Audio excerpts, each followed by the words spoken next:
طبعا محدش فينا ينكر الجميل إن شركة أدوبي قدمت لينا حاجات كتير، فجه الوقت ده إننا نرد الجميل ونعرف معلومات عنها.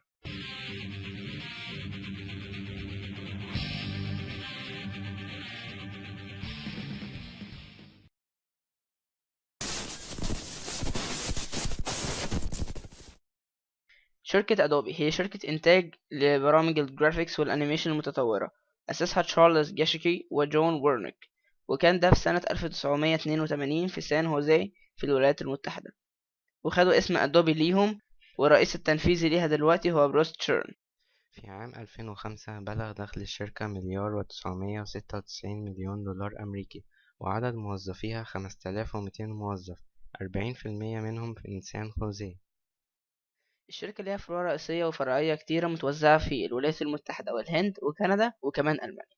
في ديسمبر من عام 2005 ضمت شركة أدوبي شركة ماكروميديا، إحدى أكبر منافسيها. شركة ماكروميديا كانت شركة أمريكية لتطوير برمجيات الرسومات والويب، مقرها الرئيسي في سان فرانسيسكو كاليفورنيا. وبهذا الدمج أصبحت أدوبي مسؤولة عن برامجها وعن برامج ماكروميديا من حيث التسويق والتطوير. اهتمت شركات الدعاية والإعلان وبرضه قنوات التلفزيون بمنتجات الشركة، علشان هي إضافة مهمة ليهم في مجال الطباعة والتصميم والتحرير وكمان النشر المكتبي.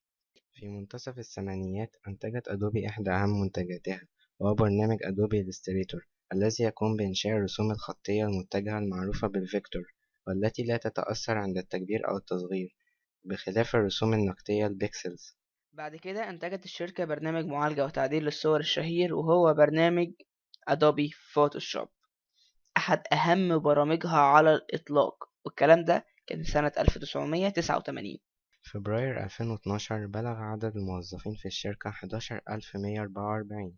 ودي كانت بعض المعلومات عن شركة أدوبي. أنت كمصمم لازم تعرف تاريخ الشركة اللي قدمت لك أعمال جليلة وفوائد عظيمة. ما تأفورش أوي يعني. ماشي، بس برضه هي شركة مهمة، فعشان كده احنا عملنا الفيديو النهاردة. طبعا هتعمل شير عشان كل المصممين تستفيد. وطبعا ما تنساش السبسكرايب. ولو عجبك الفيديو اعمل لايك، ولو ما عجبكش اعمل برضو لايك. اه، هي رخام. خلي بالكوا ان الفيديو ده بالتعاون مع قناة جرافيكو تي في، هتلاقوا رابط القناة تحت في الديسكريبشن. ونشوفكوا في الفيديو الجاي. ومع السلامة.